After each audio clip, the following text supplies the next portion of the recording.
할렐루야. 오늘도 주 앞에 전심으로 예배하는 우리 성도님들의 삶에 주님의 은혜와 사랑이 가득하시기를 축복합니다. 자, 사람이 태어나면서부터 소속되는 아주 작은 사회가 있습니다. 그 사회를 우리는 뭐라고 하지요? 가족이라고 합니다. 가정이라는 사회인데요.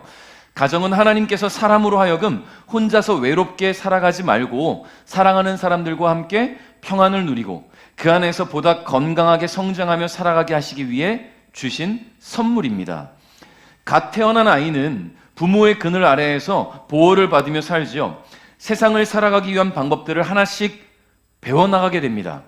부모의 성품과 신앙 또 삶의 방식들을 통해서 건강하게 성장해 나갈 수 있다는 이야기예요. 각 가정마다 환경과 상황, 문화에 따라 다른 방식의 교육이 또 그런 양육이 이루어지겠지만 중요한 것은 부모의 사랑 안에서 아이가 많은 것들을 배우게 된다는 거지요. 부모가 말하는 것, 아이가 닮아갑니다. 부모가 행동하는 것, 아이가 닮아가겠지요. 부모가 서로 관계가 좋으면 아이들도 좋은 관계를 맺고 살아갈 거예요. 그러니까 가정에서 부모의 역할이 얼마나 중요한지 자녀들의 성장 모습을 통해서 느낄 수가 있습니다.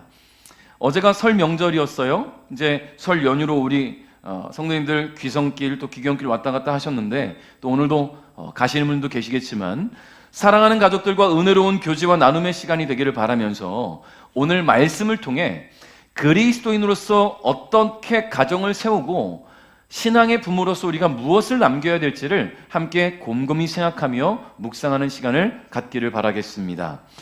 창세기 33장에서 야곱은 형 에서와 20년 만에 극적으로 화해를 이루었습니다. 야곱의 간절한 기도에 하나님께서 응답하셨어요. 그래서 에서의 마음이 움직입니다. 그래서 에서는 20년 동안 마음속에 동생 야곱을 죽이겠다는 생각을 갖고 있었는데 그 마음을 철회하고 야곱을 받아들였어요. 용납하고 용서하고 화해를 이루었다라는 거예요. 에서는 원수로 지내온 그 길었던 시간만큼 야곱과 함께 지난 세월에 대한 이야기를 나누고 함께 즐거운 시간을 보내기를 원했습니다. 그래서 야곱을 만났을 때에 나와 함께 가자. 내가 사는 곳으로 가서 우리가 못다한 이야기를 나누자 라고 말했는데 야곱이 뭐라고 하냐면 형님 먼저 가시면 제가 조금 있다가 따라가겠습니다 라고 말하거든요. 형을 보내고 정반대의 길로 가버렸어요. 숫곳이라는 곳으로 갑니다. 그리고 그곳에서 좀 더 길을 떠나가지고 어디로 가냐면 세겜성 근처에서 자리를 잡았어요. 참 이상하죠? 형과 화해를 다 이루었는데 형과 함께 가지 않고 돌아갔다는 거예요. 반대로. 그 마음속에 화해를 이루는 것, 1차적인 목적을 이루고 나서 그 다음 더 관계를 깊이 맺기 위한 관계의 노력을 하지 않았어요. 전 여기서 조금 의아한 마음이 듭니다. 야곱은 왜 형을 따라가지 않았을까? 왜 정반대 길로 갔을까? 야곱의 그 행위에서, 그 걸음에서 바른 자녀 교육이 나올 수 있었을까를 돌아보게 되니 오늘 본문을 보니 그러지 못했다는 것이 보여지기 시작합니다. 가나안 땅 세겜성 근처에 터를 잡고 그곳에서 오래 머물게 된 이 야곱의 가정에 어느 날 큰 사건이 터졌어요. 자, 1절을 한번 읽어봅니다. 시작.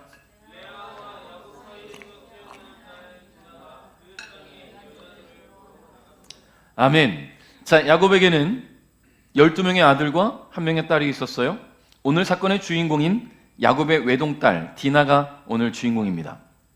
당시 디나는요, 유행에 아주 민감하고 아름다운 것들에 한참 관심이 갈 나이였던 것 같아요. 보통 그 당시에는 13세, 14세 소녀 아이들이 이제 결혼을 꿈꾸는, 결혼을 하게 되는 그런 시대다 보니까 그 나이 때 소녀들은 아름다운 것에 더 예민하고 민감했던 것 같아요. 자, 그런데 이 디나가 세겜성의 아름다움에 대해 너무 궁금했어요. 1절에서 디나가 그 땅에 여자들을 보러 갔다라고 기록하고 있단 말이죠. 근데 여기서 보러라고 번역된 히브리어가 라아라는 단어의 1차적, 라라는 단어를 쓰고 있는데 이 단어의 1차적인 의미는 보다라는 거예요. 보다. 좀 그 1차적인 의미만 생각해 보면 디나가 그 땅 여자들을 보러 갔구나. 보러 갔구나. 근데 그 뒤에 무엇 아내라는 뜻을 가지는 전치사 B라는 단어가 나와요. 자, 이 전치사 B가 나올 때는 이 앞에 있는 리아라는 단어가 어떻게 해석되냐면 뭐뭇의 안을 들여다보다, 매우 세심히 관찰하다, 배우다, 그것을 즐기다 라는 뜻으로 해석돼요. 자, 그러니까 지금 디나가 세겜성의 여자들을 보러 나간 것은요, 단순히 구경하러 간 것에 지나지 않는다는 거예요. 그곳 여자들에 대한 깊은 관심과 동경을 갖고 그들과 교제를 나누고 그들의 문화를 배우고 즐기기를 원했다는 거예요. 자, 다시 말씀드리면 하나님이 택하시고 부르신 하나님의 자녀된 사람이 이방인들의 삶과 그들의 문화를 동경하여서 세상의 화려함과 즐거움을 따라갔다라는 이야기입니다. 여러분, 당시 가나안 민족들의 문화 속에는요, 그들의 문화, 삶의 문화, 식습관이나 행동하는 문화, 풍류 문화, 이런 문화 속에는 뭐가 담겨 있냐면 그들의 신앙이 담겨 있었어요. 그들의 섬기는 신에 대한 신앙이 담겨 있었다란 말이에요. 거룩하신 하나님의 자녀들은 가까이 하지 말아야 될 것들이 그들의 문화 속에 담겨 있었다는 거죠. 근데 우리가 돌아봐야 할 사건들이 있습니다. 디나의 증조 할머니가 누굴까요? 증조 할머니. 사라죠. 사라. 자, 이 증조 할머니 사라, 그럼 할머니 리브가도 각각 애굽과 그랄 지역, 이방인들이 사는 지역에 갔을 때 무슨 일을 만났었습니까? 그 지역의 최고 권력자에 의해 추행당할 뻔했단 말이에요. 추행당할 뻔했다. 물론 일련의 사건들에 대해서 이 아빠인 야곱이 알려줬는지 어땠는지 우리는 알 수 없지만 적어도 하나님은 이 야곱에게 하나님의 백성들이 어떻게 살아가야 될지에 대한 것들을 알려주셨을 것이고, 이 야곱은 하나님 택하신 백성으로서 하나님을 모르는 이방인들의 삶과 그들의 문화를 동경하거나 따라가지 말아야 될 것을 자녀들에게 교육했어야 될 거예요. 교육을 했어야 된다는 거죠. 근데 디나가 지금 아버지 말씀을 듣지 않고 그 문화를 따라갔다는 것은요, 그런 신앙 양육이 교육이 제대로 되지 않았다라고 보여지는 것이지요. 여러분, 그 당시 아버지의 말이 곧 법이었어요. 아버지는 딸을 팔기도 했단 말이에요. 그 당시에는 소유물처럼 여겼단 말이에요. 그러니까 당시 여자로서 아버지 말이 떨어졌다면 지금 디나가 이곳을 자기 혼자 구경하러 가지 않았을 거라는 거예요. 법이니까. 근데 지금 디나가 혼자 갔단 말이죠. 그렇다는 것은 야곱은 가정 안에서 그런 신앙교육을 제대로 하지 못했다라는 것을 우리는 볼 수가 있다라는 이야기입니다. 2절 한번 읽어볼까요? 2절 시작.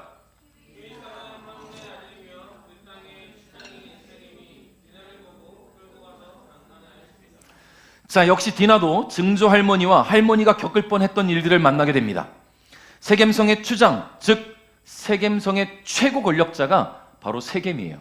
추장 이름도 세겜, 성 이름도 세겜. 자, 이 세겜이 디나를 보니까 너무 이쁜 거예요. 자기 민족들 속에 있는 여자들과 다른 매력이 있었겠지요. 그러니까 이 디나를 데리고는 끌고 가서 강간을 해버렸어요. 디나의 의사는 묻지도 따지지도 않았습니다. 막무가내로 끌고 가서 성적인 관계를 맺어버린 거예요. 이런 일이 가능할 수 있었던 이유는 그 당시 부족 사회에서 최고 권력을 가진 통치자는 자기 성의 처녀들을 비교적 자유롭게 소유할 수 있는 그런 관행이 있었어요. 그러다 보니까 함부로 여자를 취하는 것을 꺼리낌 없이 행했다는 것이지요. 비록 디나가 그 지역의 여인이 아닐지라도 세겜성 안에 들어와 있었기 때문에 타겟이 될 수밖에 없었다는 거예요. 물론 디나는 이방인의 입장이었지만 보호자 없이 홀로 세겜성 안에 돌아다니고 있었으니 그런 디나가 그냥 세겜의 눈에는 소유하고 싶은 아름다운 한 명의 소녀에 지나지 않았다라는 이야기예요. 그래서 세겜은 아무렇지도 않게 디나를 끌고 왔습니다. 지금 디나가 경험한 일은 너무나 슬프고 안타까운 일입니다. 그러나 세상 문화를 동경한 나머지 겁없이 홀로 집을 나섰던 철없는 디나의 경솔함과 하나님의 자녀로서 음란하고 더러운 이방 문화에 관심을 갖고 유혹되지 말고 거룩한 하나님의 사람으로 살아가야 함을 제대로 가르치지 못했던 야곱의 잘못이라는 것을 우리는 볼 수가 있다는 이야기입니다. 성도 여러분, 거룩한 하나님의 자녀들은 삶 속에서 거룩이 나타나야 됩니다. 더럽고 음란한 세상 문화를 동경하고 화려함과 즐거움에 매료되어서 하나님의 은혜와 사랑이 떠나는 일이 벌어지지 않도록 가정 안에서 양육이 이루어져야 된다는 거예요. 그게 부모가 해야 될 일이에요. 교회 안에선 다음 세대를 위해서 그렇게 가르쳐야 될 일이라는 것입니다. 3절 말씀을 읽어보겠습니다. 시작.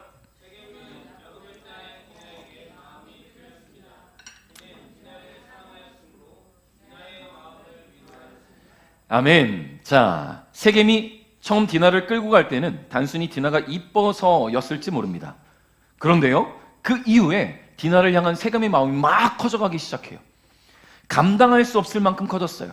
아마도 상사병에 걸릴 만큼 디나를 향한 마음이 커진 것 같아요. 그래서 세겜은 디나에게 자신의 행동을 사과를 합니다. 그리고는 결혼하자고 이야기해요. 그런데 문제는 세겜의 행동이 다른 민족에게 행한 것이기 때문에 디나가 속하고 있는 그 야곱 족속에게는 큰 무례함이나 위협이 될 수 있겠지요. 그런데 이 디나를 향한 그 마음이 너무 커져간 세겜은요, 자신의 아버지 하몰에게 디나를 너무 사랑해서 그녀와 결혼하고 싶다는 의사를 밝히고요, 세겜은 성의 최고 권력을 가진 통치자였지만 아버지에게 겸허하게 허락을 구해요.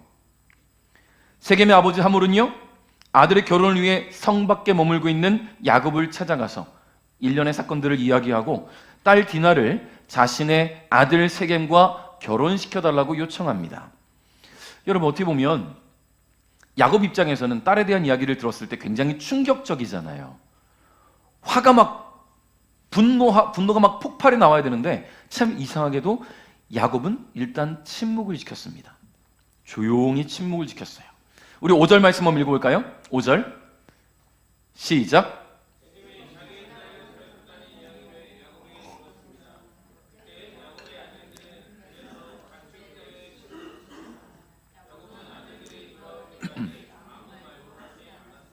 아멘.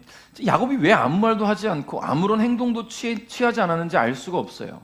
물론 아비의 마음으로는 비통하고 찢어지는 아픔이 있겠지만 그는 어떤 행동도 취하지 않고 침묵했습니다. 그가 상황을 깊이 인식하기 위해 신중했던 것일지도 모르지만 결코 신앙적인 모습은 아니라고 보여져요. 왜일까요? 믿음의 가정에서 벌어진 문제는요, 하나님 앞에 간구가, 하나님 앞에 머리 숙임이, 하나님 앞에 무릎 꿇는 모습이 먼저 보여야 될 텐데 야곱은 침묵했어요. 그냥 침묵했다라는 거예요.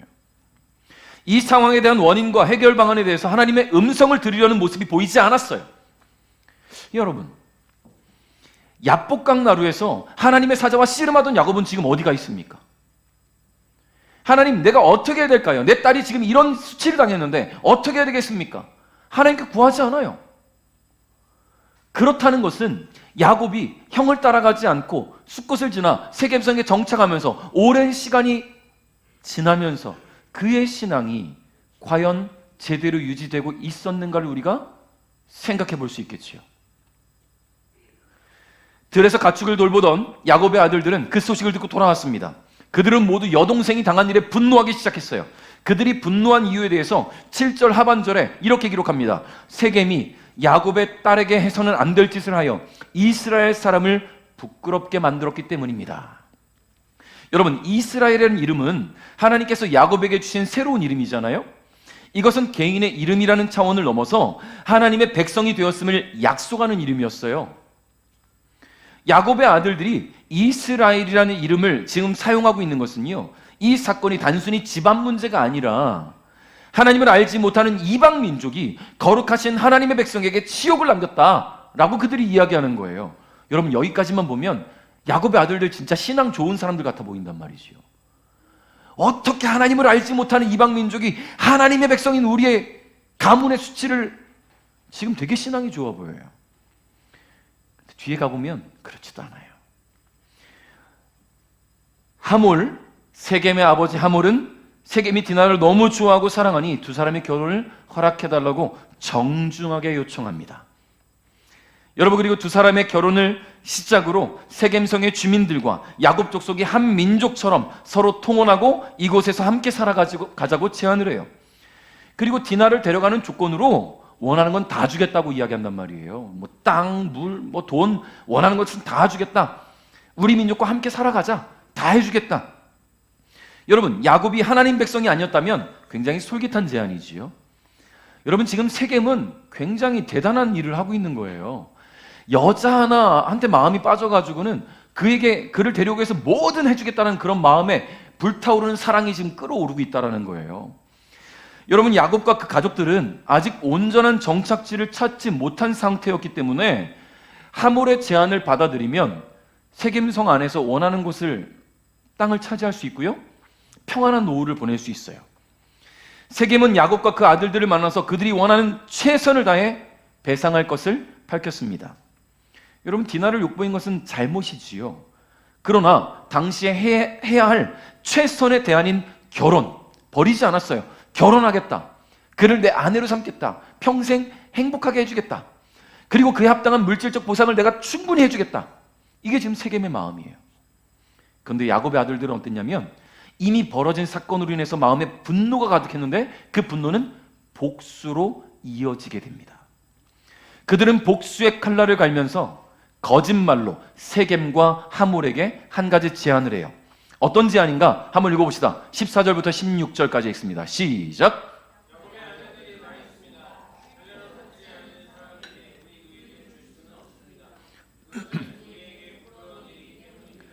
다만 한 가지 조건만 들어주시면 당신들의 청을 들어드리겠습니다. 만일 당신들 쪽 모든 남자들이 할례를 받아 우리처럼 된다면 청을 허락하겠습니다. 그렇게 하시면 우리 딸들을 당신들에게 드리고 당신들의 딸들을 우리 아내로 맞아드리겠습니다. 그렇게 되면 우리는 당신들과 함께 살면서 한 백성이 될 것입니다. 아멘. 이거는 거짓말이에요. 거짓말. 야곱의 아들들의 제안은 간단해요. 우리와 함께 하고 싶으면 할례를 받아라. 너희 남자들이 전부 다. 할례를 받는다는 것은 하나님의 백성이 되는 의식이니 너희와 우리가 같이 하나님 백성이 되면 우리는 함께 살 수 있어. 할례를 받아. 여러분, 지금 거짓말로 한 얘기인데 세겜의 입장에서는 굉장히 고민스러운 일이거든요. 왜냐하면 자기들이 믿는 신이 있거든요. 자기들의 신앙이 있단 말이에요. 그런데 할례를 받는다는 것은 이방신, 그들의 입장에서 이방신은 하나님의 백성이 되겠다고 허락하는 거란 말이에요. 지금 세겜이 물론 최고 권력자긴 하지만 세겜성에 수많은 사람들이 있는데 자기가 여기서 결정을 딱 해버리고 하겠다 말할 수 없지 않아요? 그런데 세겜은 지금 이미 디나를 너무너무 사랑해요. 너무너무 사랑해.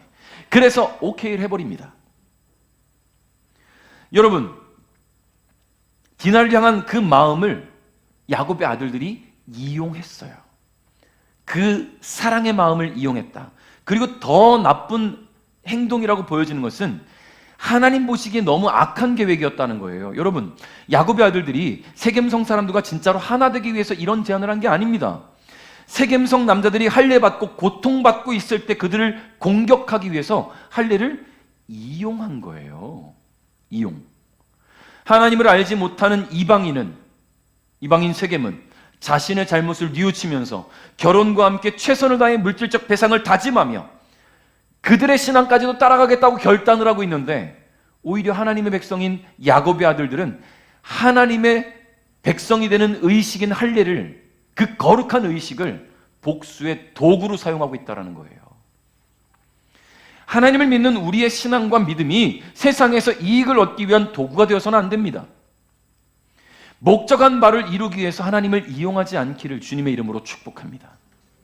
야곱의 아들들은 자신의 목적을 이루기 위해서 하나님을 이용했어요. 도대체 야곱에게서 뭘 보고 배운 걸까요? 죄송한 말씀이지만 야곱은 아들들에게 그렇게 좋은 신앙의 모습을 보이지 못했던 것 같습니다. 여러분, 야곱의 아들들이 집에서 보고 자란 게 뭘까요? 엄마가 다 달라요. 엄마가 넷이잖아요. 레아와 라헬, 그리고 레아와 라헬의 종들 빌하와 실바, 4명의 엄마들을, 내 친엄마도 있고 양엄마도 있고 4명의 엄마를 서로 섬기는데 특히 레아와 라헬은 서로 시기 질투가 있었어요. 그런 모습을 보고 자랐습니다, 이 자녀들이. 그리고 또 어때요? 외삼촌 라반의 집에 야곱이 있을 때 자녀들 입장에서는 외할아버지잖아요. 우리 아버지가 외할아버지에게서 재산을 차지하기 위해서 속였어요. 심지어 외할아버지는 야곱에게, 자기들 아버지에게 재산 안 주려고 어떻게든 버팅기고 거짓말했단 말이에요.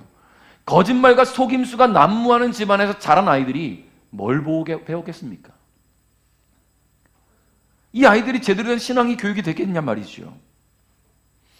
여러분, 단순히 신앙적 모습뿐만 아니라 윤리적으로도 제대로 된 교육이 되지 못했다는 이야기예요. 여러분, 자녀는 부모의 거울이라 했습니다. 여러분이 집에서 보이는 신앙적 모습과 윤리적 도덕적 모습들이 자녀들로 하여금 바른 신앙을 갖고 거룩하신 하나님의 자녀로 성장하게 되는 계기가 됨을 잊지 않기를 주님의 이름으로 축복합니다. 21절, 22절 읽겠습니다. 시작.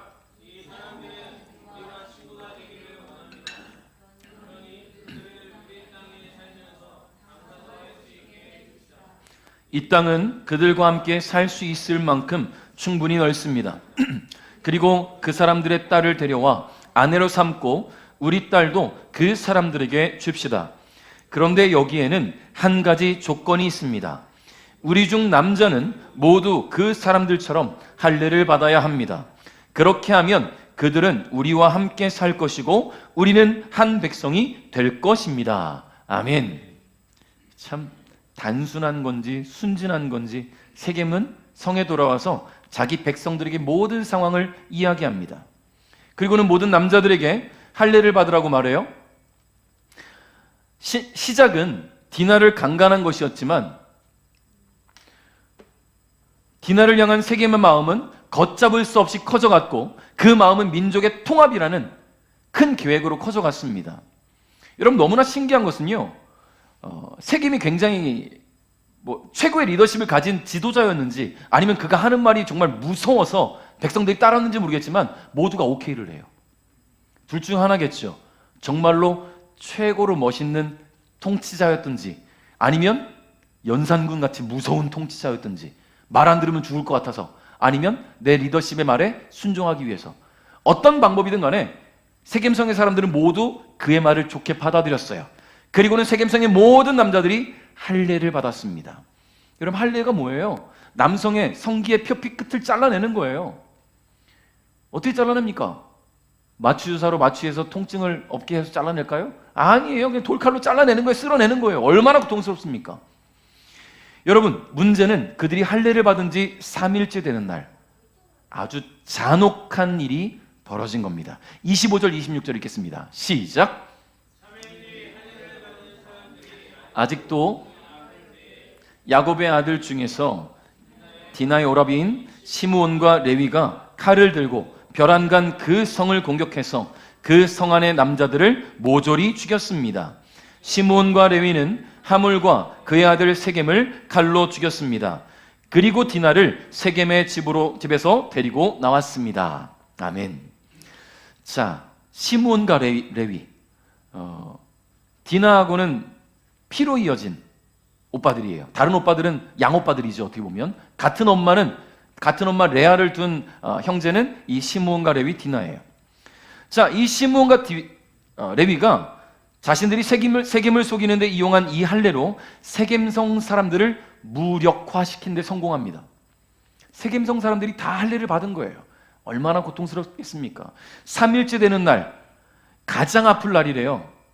염증이 심해서 가장 고통스러운 날, 뭘 어떻게 할 수 없는 그날 밤에 시므온과 레위가 그 성에 잠입합니다. 그리고는 너무나 끔찍한 참곡을 벌여요. 그 성의 모든 남자들을 죽여버려요. 모든 남자를.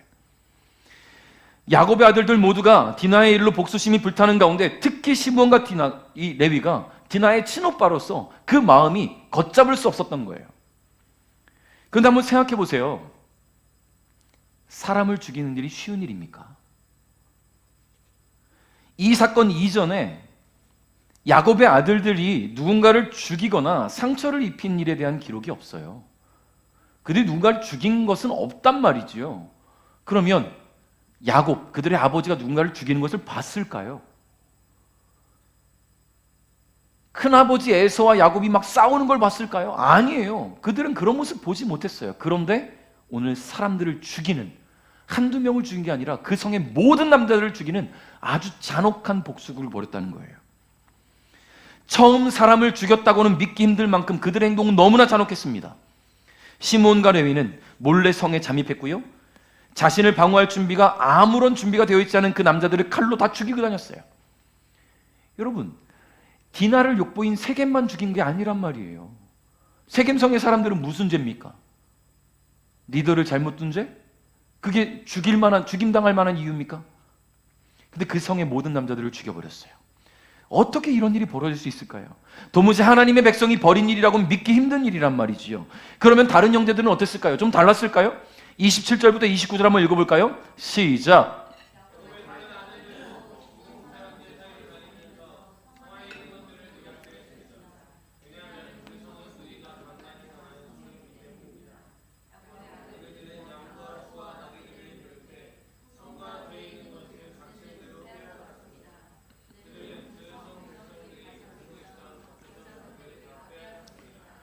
그들은 여자들과 아이들 그리고 집안에 있던 물건들까지도 다 빼앗았습니다. 아멘. 자, 야곱의 아들들 모두가 이 악한 일에 가담했습니다. 살인을 저지른 시므온과 레위뿐만 아니라 다른 형제들도 남자들이 모두 죽어서 자신을 지킬 수 없게 된 세겜성의 여자와 아이들을 데려갔어요. 그리고 그 성의 모든 재물과 가축들을 약탈했단 말이죠. 여러분, 지금 이 행한 일들은 뭡니까? 강도들이나 할 짓이잖아요. 지금 강도들이나 할 짓. 마치 잔악무도한 강도들이 사람을 죽이고 여자들을 끌고 가고 전리품으로 재물들을 약탈하는 것처럼 지금 하나님의 아들들이, 하나님의 사람들이 이런 일들을 행하고 있다는 이야기예요.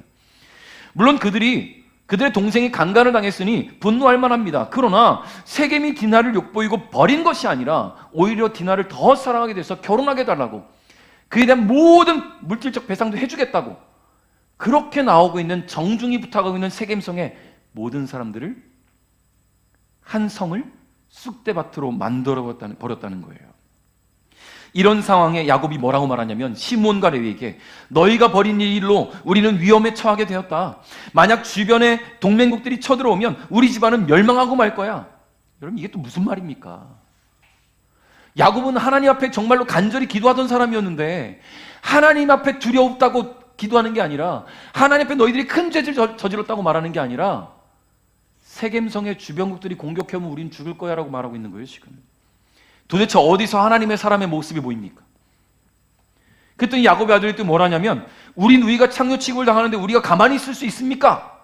되물어요. 도대체 이 아버지와 아들들의 이 대화 속에 어디 하나님의 자녀들의 모습의 대화가 보여요? 그죠? 자기 일들을 정당화하고 있다는 거예요.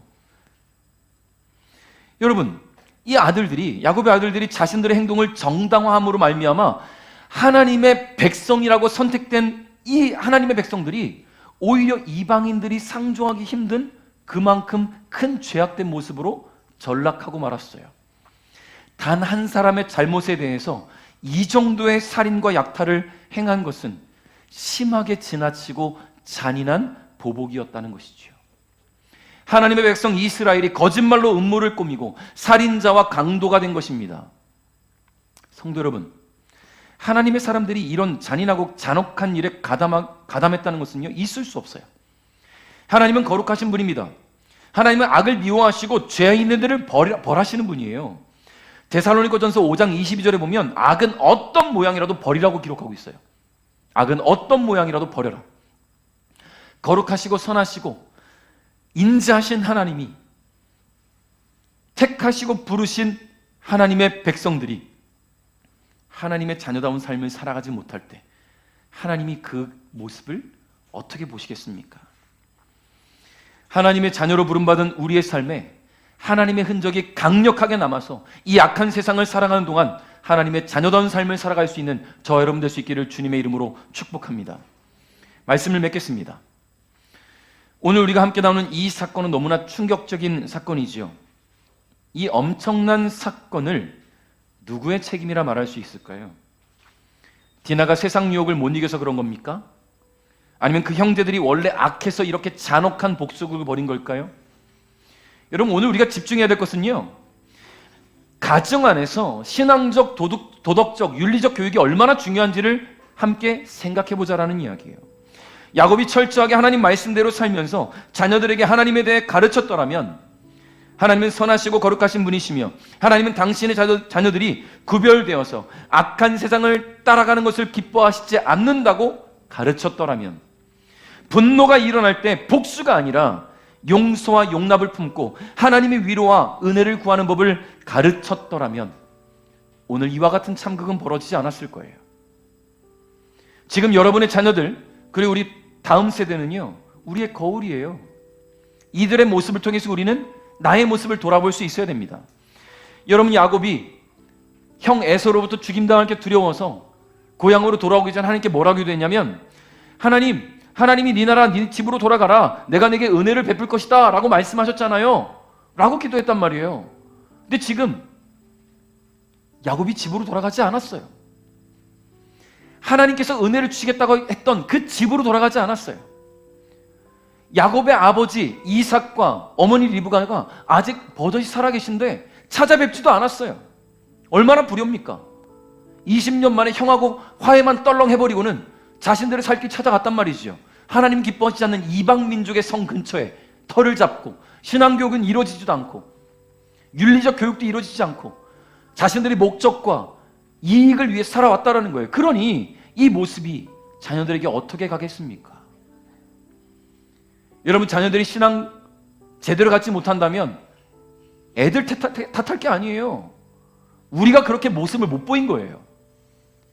여러분, 이 아이들이 잘 자라서 청소년이 되고 청년이 되었을 때에 그 신앙을 잘 유지할 수 있는 방법은요, 우리 기성세대가, 부모 세대가 아이들에게 바른 신앙 양육을 이루어야 되기 때문입니다.